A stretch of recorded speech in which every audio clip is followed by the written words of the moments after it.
Hey gorgeous, welcome to the Hormone P.U.Z.Z.L.E Podcast.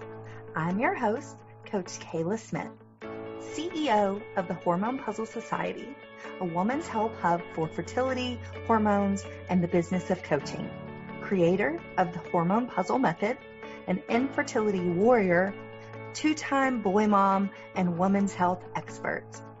This podcast is for women struggling with infertility, painful periods, terrible PMS, or really any symptom of hormone imbalance that they are ready to eliminate for good.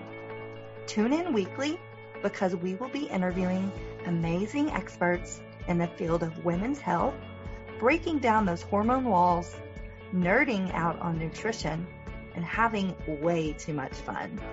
Whether you're just beginning your fertility journey or you've been struggling for years, we are going to finally help you put those pieces of your hormone puzzle back together so that you can get pregnant and eliminate those pesky symptoms for good. Are you ready? Thank you so much for tuning in. Now let's get started on your road to transformation. Hey gorgeous, welcome back to the show. I am so excited to have you here. Each week, we're going to talk to some amazing experts and really dive into topics all around fertility. So you're not going to want to miss a single show. If you haven't already, take a minute and hit that subscribe button. That will ensure that you never miss a single episode. So we'll take 1 second. We can wait. Hit that button and make sure you're all set. Also, I would be forever grateful if you would leave us a review on iTunes. This will help more people find this show, and it will allow us to help even more women on their journeys with fertility and hormones. And this is how iTunes decide who is shown what. So this way you can do your part to help the infertility community, and it would make me so very excited. So thank you. I would be forever grateful if you would do that for me.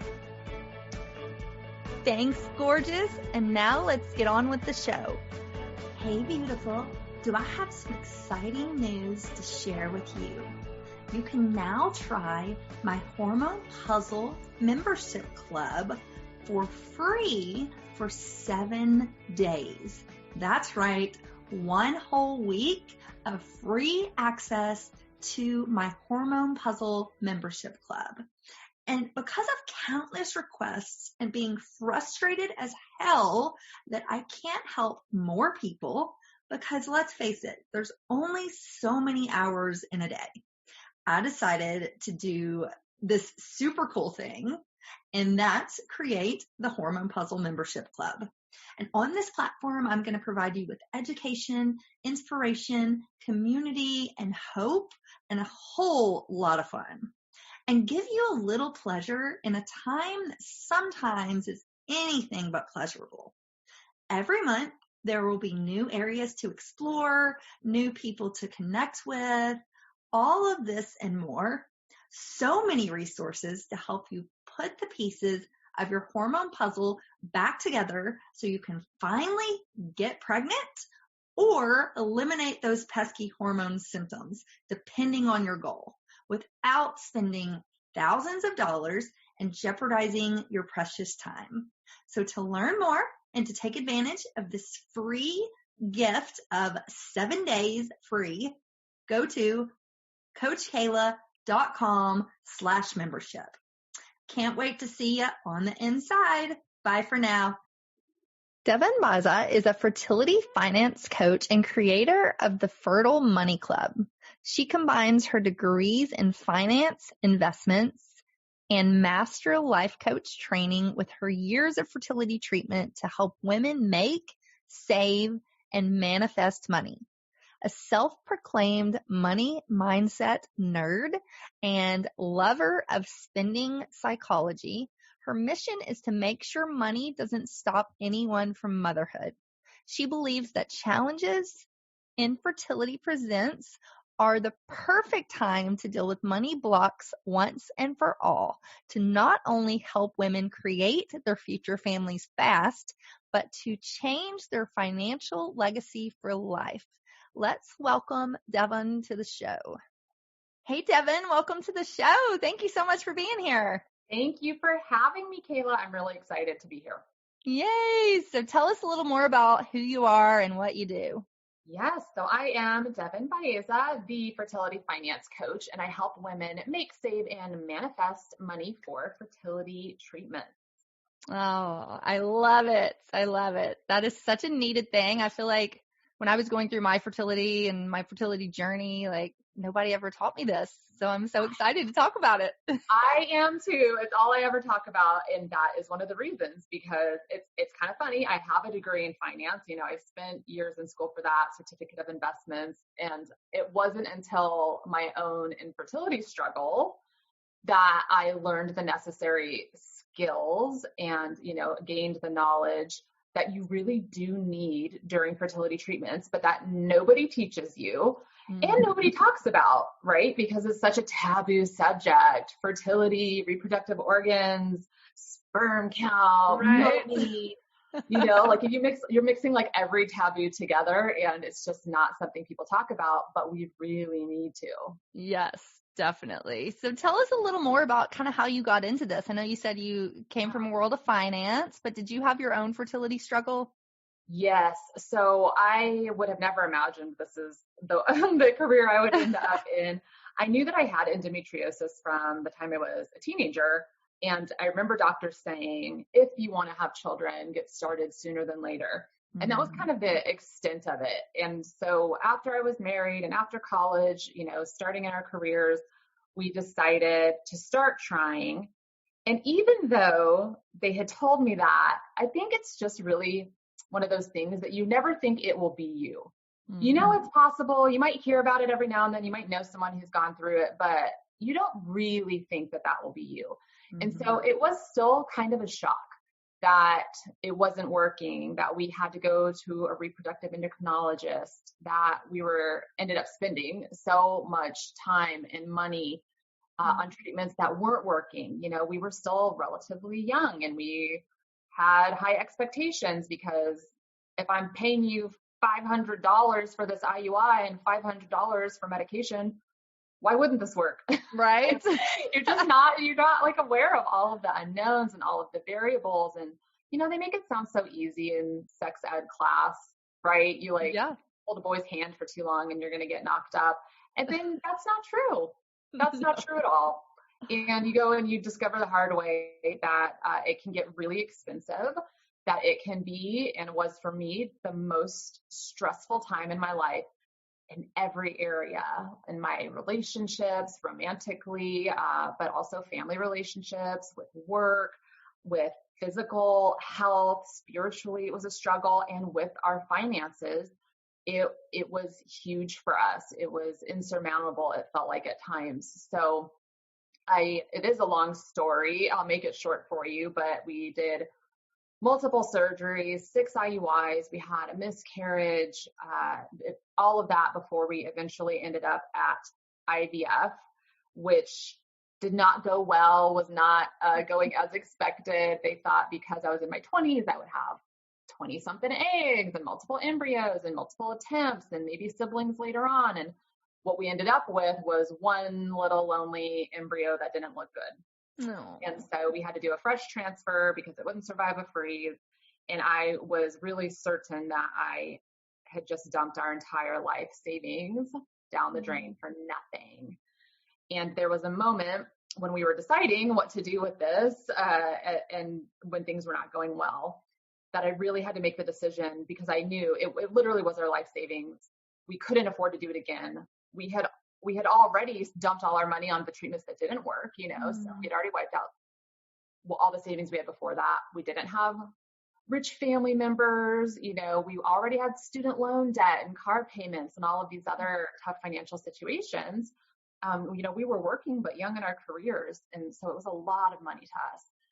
And we had to decide whether to scrap the IVF and turn it into an IUI and recoup some of the cost, maybe have a chance to get started saving to try again, or go through with the IVF and risk it all. And I needed somebody to help me make the decision. And thank God my husband is super supportive. But when I told him all of this, this is the follicle size, it's not looking good, I'm not responding how they thought. And he's just like, yeah, whatever you think. I'm like, that is not helpful at all. No. And that is how it goes a lot of times with husbands, right? And even friends and family who mean well, but they don't understand even the acronyms. They don't understand like the implication. And so I was like, I wish there was somebody I could call who could coach me through this. Wouldn't that be nice? I'm making a huge financial decision right now, and I feel so alone in it. And we did end up going through with it. It did work. She's about to turn 7. Oh, yay. And I did end up having the surprise of a lifetime baby in my 30s. Oh my goodness. Yeah, that was the first, sort of natural pregnancy. And so that was a whole nother story of craziness. But after the first was born, I really hoped I would be done with infertility. Like, wow, that was awful. I don't ever want to think about that again. Like my years of struggle are over, and I thought it would go away, and I kind of hoped it would just go away, and it didn't. It kept coming back up. And the more I talked about it, the more women I discovered that had experiences. And it was a very interesting process because especially after the miscarriage, things really went to a dark place.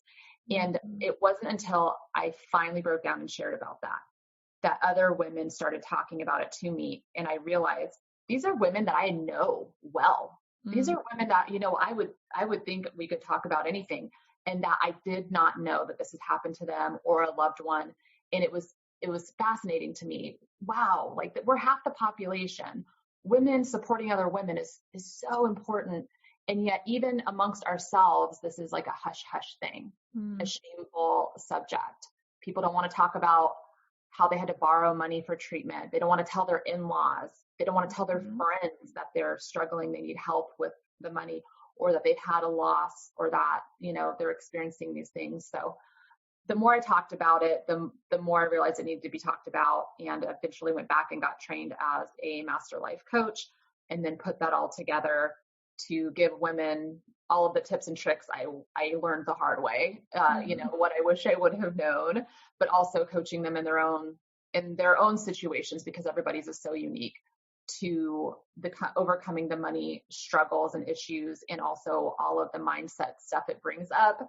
So we can work on manifesting money, because that is so much more fun than working a double shift. So I love facilitating all of that. And it is not the job I expected, but really meaningful work. Oh, I love that. And I'm so happy that it had a happy ending, and you have 2 beautiful children now. So that is amazing. So let's get into the money piece a little bit. So talk to me about some ways that maybe you're not thinking of ways to save, but are that like, oh yeah, that's a great idea. So people tend to start with saving money in general areas, like they're going to cut out their Starbucks, or they're going to, find some $3 way to save their change. I do think that can be helpful. And I do think that deciding how to cut and save in every area of your life is helpful. But there are sort of the $3 questions, and then there's the $3,000 questions.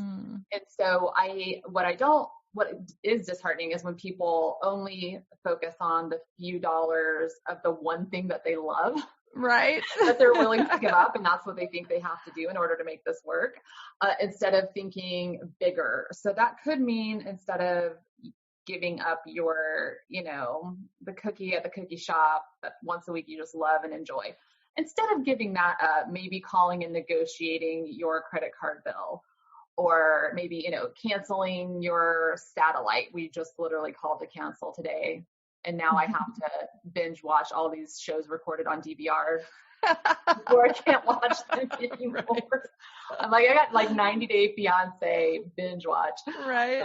So that's still, it's a significant amount of money, right? That could be a couple $100. But also when you're saving on the meds and the services themselves. So people don't realize that you will get different prices for the same medications depending on where you look. And they also don't realize that not everyone at the clinic is paying the same price for IVF. Wow. That is crazy.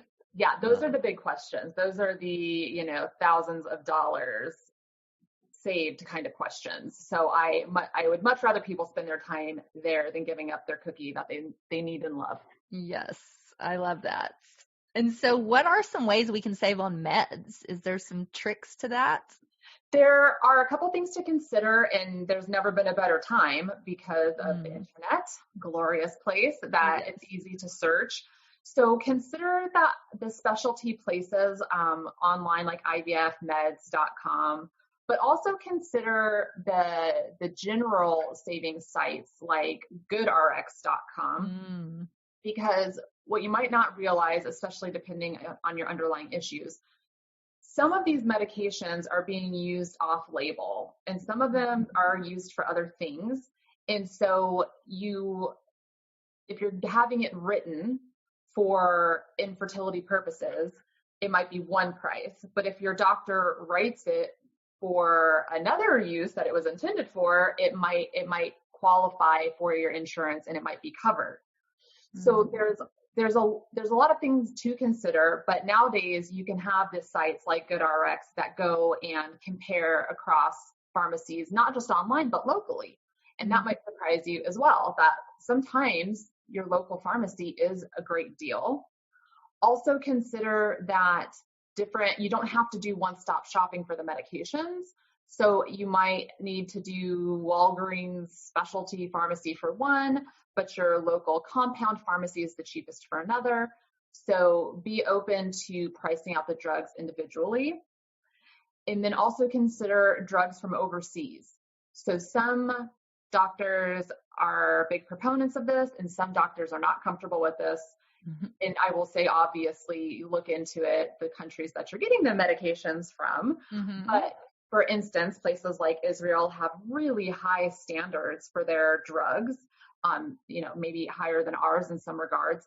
And you can get the exact same medication, but it's just a different generation, they'll call it, and at a ridiculously discounted price compared to some of the pharmacies in America. So you would still need a prescription, but that is a possibility for people who have the time to plan that out. Of course, your last minute meds because you've had to double up on your gonal F or something like that during treatment, it's, you're not going to have the time to ship. And so I would say still consider something local or that has overnight shipping as a backup plan. But if you've got some time to plan, overseas might be the way to go. I love that. Love it. So what is the biggest money mistake you're seeing people making? Oof. So there's a lot. Yeah. If I pick just one, I would say not getting a second opinion. So it's really intimidating to go into an RE's office, especially if you didn't plan on being there. This is all unfamiliar. It is overwhelming in every sense. You're hearing medical terminology you haven't heard before. You're sort of coming to grips with the fact that you're one of these. Now you're a woman who's infertile. Sometimes there's even a resistance to the title and what that means. And so there's just a lot going on that it's a very easy time to just be like, tell me what to do and I'm going to do it. You're the expert. I see all of your degrees on the wall. Whatever you say, I'm sure is what anyone would say, and let's move forward. So that is not necessarily true. It's like medicine is an art, and people have different ways of going about it. So I want people to understand that if you go see two different doctors, they're probably going to tell you two different things. They might have different ways of approaching the same problem, and they might have different price points. Some might be more conservative. Some might be, let's go all in from the start. It's worth shopping around a little bit for the price, but it's also worth finding a doctor that you feel comfortable with. and that it makes sense to you. That's really important, not just for your pocketbook, but also your peace of mind. And the hidden benefit of shopping around is that then you can take those prices to your favorite doctor and say, so-and-so down the road said they would do this IVF for $10,000. You quoted me at $15,000, but the truth is we really like this clinic and like you much better. And I'm wondering, could you price match that? What can you do for us? How can we reduce the cost here? And having that conversation, it's much more powerful if you have numbers in hand from another doctor that you've already had a consultation with. I love that. Yeah. And I don't think a lot of people realize that you can do that. You can ask for a discount and they could say no, but they could also say yes. So right. The worst they're going to do is say no. And sometimes you don't realize it's possible. You just assume, well, that they put this on paper. Of course, everybody's paying $20,000 for their IVF. You might not realize until a second round, or you hear from a friend that, that actually the finance department will work with you and there are different prices. And then I think there's a part of not wanting to be that lady, right? Nobody wants to be the Karen that's like, let me speak to your manager. And then everyone's talking about her in the break room, like this chick over here. We want to be the good girl who does what we're told, and we just don't want to make any waves. And I'll tell you, infertility has some gifts. And one of the gifts is that it will and can empower you to step into your new role as a mother. So there's things I wouldn't have been willing to do for myself, but that I'm willing to do for my child. And I firmly believe that the moment we start considering conceiving is when we start becoming a mother, is when those mama bear instincts start kicking in, is when you start putting them first and their needs first. And this can have a big implication financially, because if your child was already here and needed a surgery that cost $10,000, they needed it to fix their vision or they were going blind, would you come up with $10,000? Would you find a way? I can almost promise you would. Yes. I can almost guarantee that you would, hell or high water, you would find a way. And that is the situation we're looking at. This is a matter of, they say a matter of life and death, as in like how important something is. This is a matter of life. This is, your child's life. And so you can start making financial decisions that empower you and empower your child and the medical needs you might have to create this child. And you can also start shifting in your mind and your heart, your priorities. So, on a scale of 1 to 10, how much do I care that this doctor might roll his eyes when he leaves the room after talking to me because I brought up price? Well, I do care. I care a little bit about what he thinks and it makes me feel weird. I'll give it a 5. But how much do I care about bringing this child into the world and making our future family a reality? That's a 10. 10 out of 10. So I'm going with the 10. Exactly. Start stepping into the responsibility and the role and empowering yourself as this child's mother. You're your future baby's mama. So make decisions financially accordingly. Don't be afraid to negotiate. I love that. And I am always talking about be your own advocate, stand up for yourself. And that goes with your finances too. Be an advocate and say, maybe I don't need that, whatever that's been recommended. Why do I need that? And speak up for yourself. So yeah, I love that you're talking about this. Yep. It matters financially. It matters, medically, like you just said, asking the why, asking the hard questions. That's what they're there for. And they are experts in fertility, but nobody knows more about your body, your health history, your finances, your situation than you. You have to be your biggest advocate because nobody else can do it better than you. Exactly. And we're paying them, they work for us. So and a lot to work more for than us. I ever paid anyone else for anything else. So ask some questions, take your time. Don't feel rushed. Yes, you deserve to take the full 30 minutes. Yep. Totally. So tell us some tips you have for us to reach our money goals. Ooh, yes. Yeah. So obviously I have a lot of those too, but let me tell you one of my favorites, which is a visual savings tool. So when you are saving for a big goal, it can feel out of reach and overwhelming.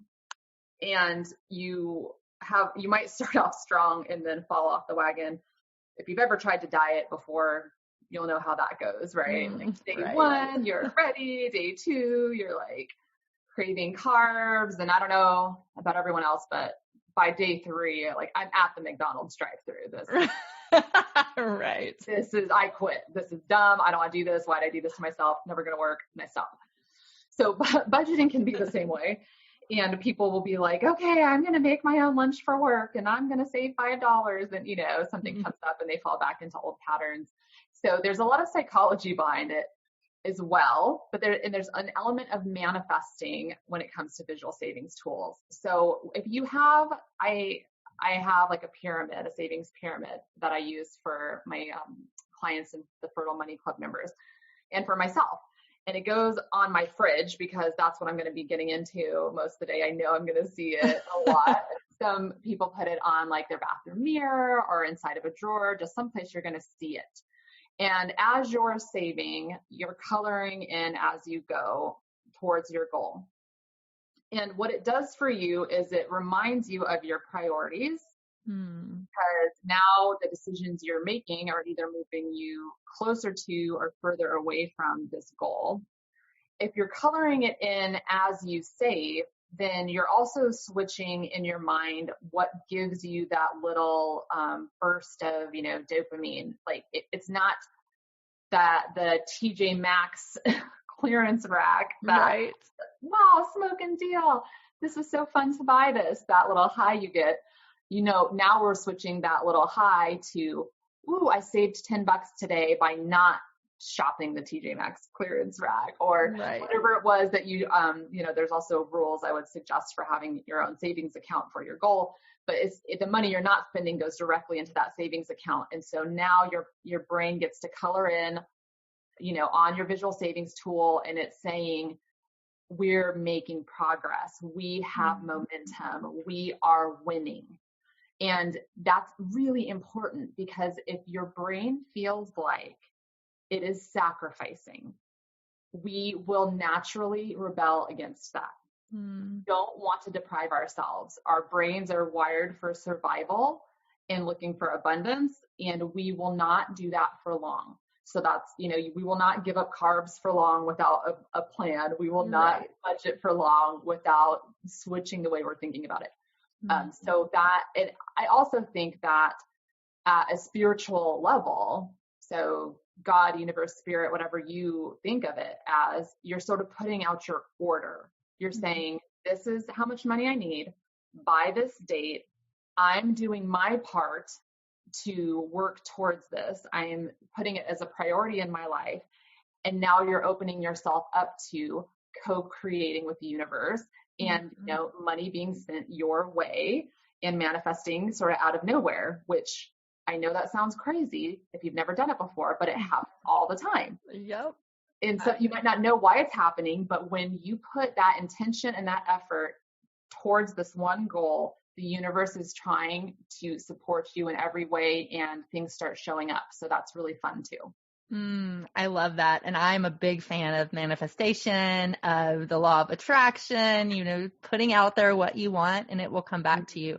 And it's, I tell my clients to do that with their baby. Like, do you believe you can get pregnant? And let's manifest that baby in your belly. So I love that you're talking about that. It's a huge part of it. It's the most fun part of it. Yes. And, to some people, they're like, that's super woo-woo. But I've seen it. Like you say, I've seen it work time and time again with myself, with my clients. Like, it's a real thing. I know. Nobody believes it till it happens to them. And here's what I tell people, because I promise you, during the years of finance degrees, they never mentioned manifesting. Right. Okay. Like, I am a numbers girl. I love Excel spreadsheets. Like, I enjoy doing my own taxes. That's what kind of nerd I am. So it was very woo-woo, weird. What are you people talking about? And I was, raised Southern Baptist. Like, this is the devil's work. Like, what is this? So I understand the hesitancy around it. However, you don't have to believe in it. You don't have to do anything with it except open yourself up to the possibility of it. And you can do the work, use the tools, and open yourself up to seeing if it works or not. That's all it takes, is being willing to see it. And then you have so many undeniable coincidences that happen in a row that you have no other choice but to believe it. When you get your first random check in the mail after walking to the mailbox and saying, who's sending me money today? And it's there, like, even my husband's a believer now. I think it took probably 5 random checks in the mail before he would admit that there was something to what I was doing. Right. If even he can believe, literally anyone can. So do you have any tips, I guess I would say, on how to manifest? Like, what if somebody's never done it before? What is like a few starting places? So the best place to start would be identifying your own money blocks. So I kind of think of it like, I don't know if you ever played outside as a kid and either your mom wouldn't let you in because she was cleaning, or you didn't want to stop playing. And so you get a drink out of the hose. Right? Yep. So that's how I picture it, which I kind of wonder if that's what caused the infertility, is like the dirty rubber hose water, because it tasted so gross. Maybe. And it was probably full of chemicals. Right. But if you had a mean older brother like me, you might have been drinking, and then you look up because the water has just stopped and you realize they put a kink in the hose.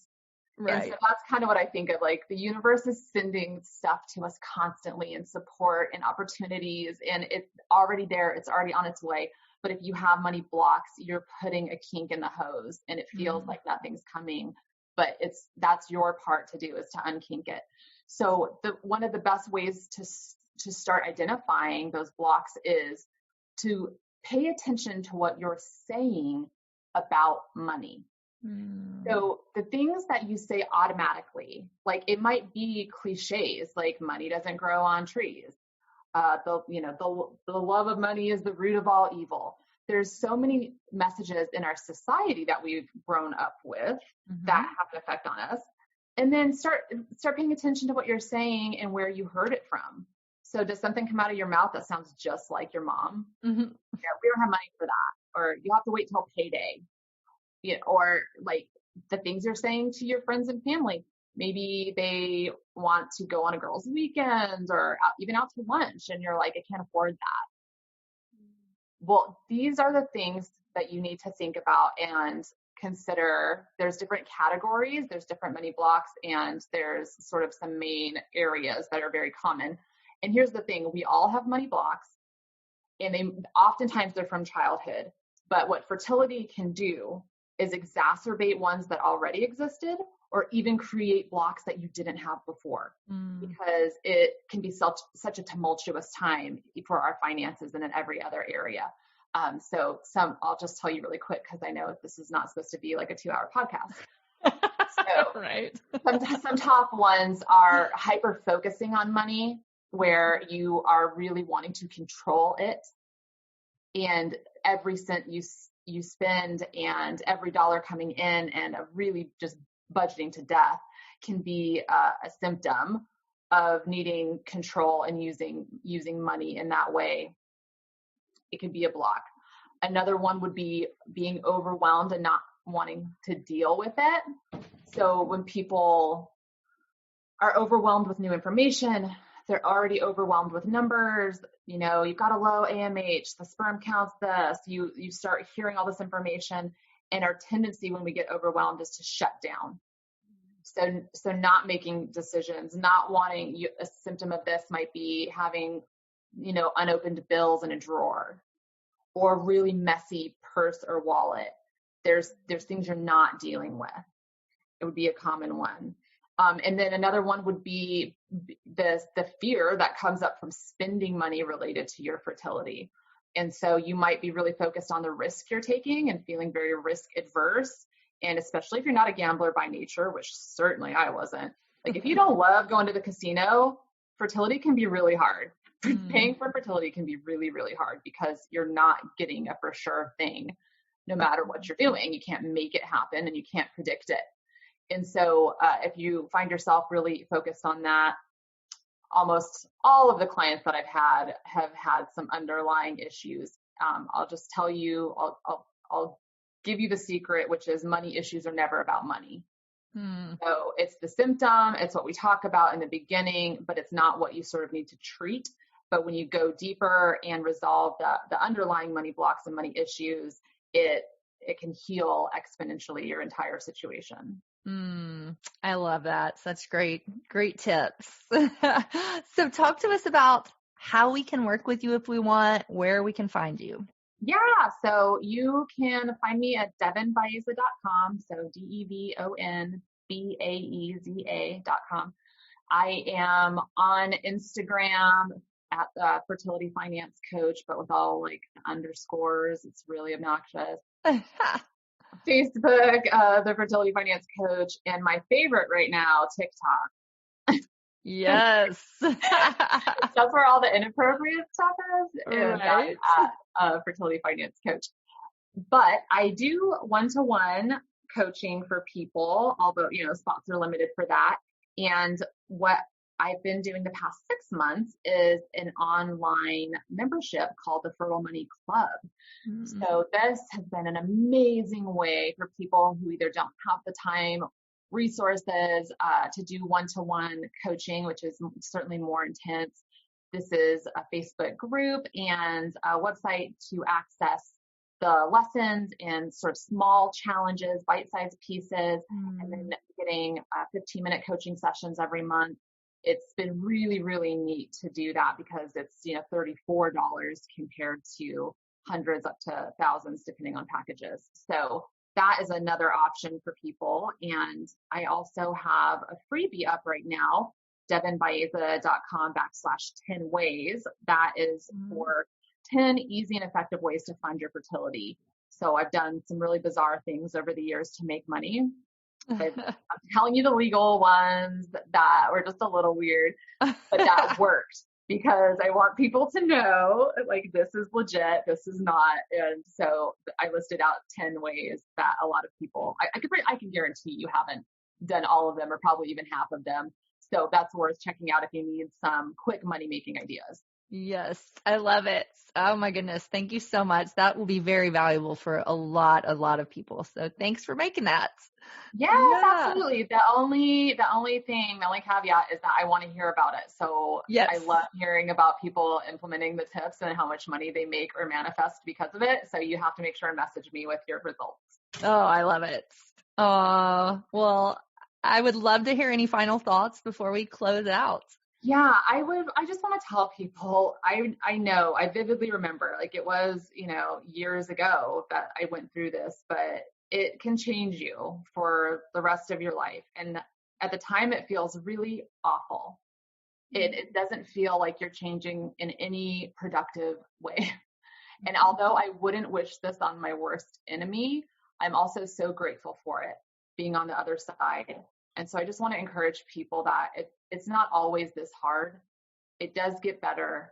And the things you learn about yourself, the new tools you learn about your finances or your health, all of the things you're doing right now, it's not for nothing. It can be a really beautiful transformation that serves you for the rest of your life. And that's the choice you get to make. You might not choose when your baby arrives or how, what your path to parenthood looks like, but you can choose to let this make you into the person you're becoming. And I hope that you do. I love that. Oh, thank you so much, Devon. It's been so fun getting to know you and having you on the show. So thank you. No, thank you so much. Yeah. All right, guys. Until next time. Thank you. Bye. Hey, hang on just 1 second before you go. I want to make sure that you are aware of all of the amazing free resources that I have for you on my website at CoachKayla.com. From a fertility meal plan, a cycle syncing quick start guide, a holistic healing cookbook, as well as master classes, blog posts by me and some amazing experts in the fields of fertility, hormones, and nutrition. So many wonderful resources that will help you on your journey. And I wish there had been something like this when I was going through my 2 years of infertility, but there just wasn't. And so that's why I decided to create all of this for you. So make sure that you go and check it out and you take advantage of this plethora of support that I have provided for you. And spoiler alert, these were some of the same tricks and the same foods that I used to get myself pregnant, not once, but twice, even after my doctors said that I couldn't. So I know that these things work. Make sure you take advantage of that. And I cannot wait for you to be my next success story. So thanks, love. See you soon. Thanks for tuning in today to the Hormone P.U.Z.Z.L.E Podcast. Check out the show notes for today's episode at CoachKayla.com. If you like what you hear, please subscribe and leave a review. Thanks for hanging out with me, and I'll see you next week.